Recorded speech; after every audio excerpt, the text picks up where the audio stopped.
इतिहास गवाह है कि कांग्रेस ने कई बार वोट बैंक की खातिर देश की सुरक्षा को भी दांव पर लगाया है। IMDT एक्ट कांग्रेस की वो काली करतूत जिसने असम में अवैध घुसपैठियों को बचाने और उन्हें कानूनी संरक्षण देने का पूरा इंतजाम किया था। ये एक्ट कोई शरणार्थी सुरक्षा कानून नहीं था, बल्कि कांग्रेस की वोट बैंक पॉलिटिक्स का हथियार था, जो असम की मूल असमिया पहचान को मिटाने और भारत की संप्रभुता को खतरे में डालने वाला था। 1983 का असम विधानसभा चुनाव, वो चुनाव जो स्थानीय लोगों ने बॉयकॉट किया था, लेकिन कांग्रेस ने दिल्ली से पोलिंग स्टाफ मंगवाकर जबरदस्ती वोटिंग कराई। हजारों मौतें हुई, हिंसा का तांडव मचा, लेकिन कांग्रेस ने अवैध बांग्लादेशी घुसपैठियों के वोटों से जीत हासिल की। यही वो राजनीतिक मैंडेट था जिसके दम पर कांग्रेस IMDT एक्ट लाई। असम की जनता सड़कों पर थी, लेकिन कांग्रेस ने उनकी आवाज दबा दी और घुसपैठियों को बचाने का कानून बना दिया। इंदिरा गांधी ने 25 दिसंबर 1983 को ये एक्ट लागू किया, एक सोची समझी चाल, ताकि बांग्लादेशी मुस्लिम वोट बैंक को असम में मजबूत किया जा सके।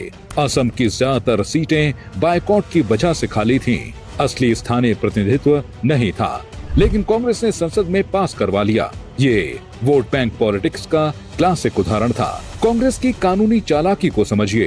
पूरे भारत में फॉरेनर्स एक्ट 1946 लागू है, जहां संदिग्ध को अपनी नागरिकता साबित करनी पड़ती है, लेकिन IMDT में शिकायतकर्ता और राज्य को साबित करना था ये शख्स घुसपैठिया कैसे है।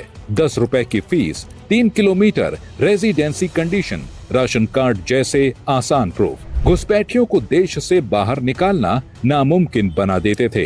कांग्रेस ने घुसपैठियों को कानूनी कवच दे दिया था। 1983 से 2005 तक IMDT के तहत असम से सिर्फ 1517 अवैध घुसपैठियों को निकाला गया, जबकि पश्चिम बंगाल में फॉरेनर्स एक्ट से करीब 5 लाख लोग निकाले गए। IMDT एक्ट फेलियर नहीं, बल्कि घुसपैठियों को वैध बनाने का टूल था। कांग्रेस ने बार बार इसका बचाव किया।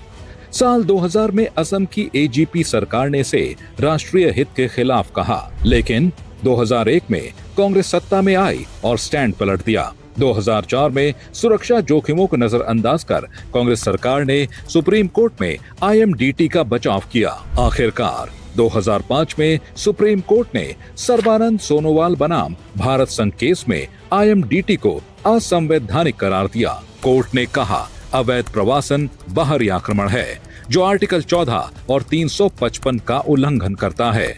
गलत धर्मनिरपेक्षता की आड़ में देश की सुरक्षा नहीं बेची जा सकती। लेकिन तब तक IMDT ने असम में जनसांख्यिकीय बदलाव को बेलगाम कर दिया। असमिया लोग अल्पसंख्यक बनने की कगार पर पहुंच गए थे। IMDT एक्ट कांग्रेस का वो राजनीतिक हथियार था जो अवैध घुसपैठियों को वोट बैंक में बदलने के लिए बना, जिसके लिए कांग्रेस ने दांव पर लगाई भारत की संप्रभुता, सुरक्षा और असमिया पहचान। और आज भी कांग्रेस वोट बैंक के लिए घुसपैठियों को बचाना चाहती है, इसलिए SIR का विरोध कर रही है।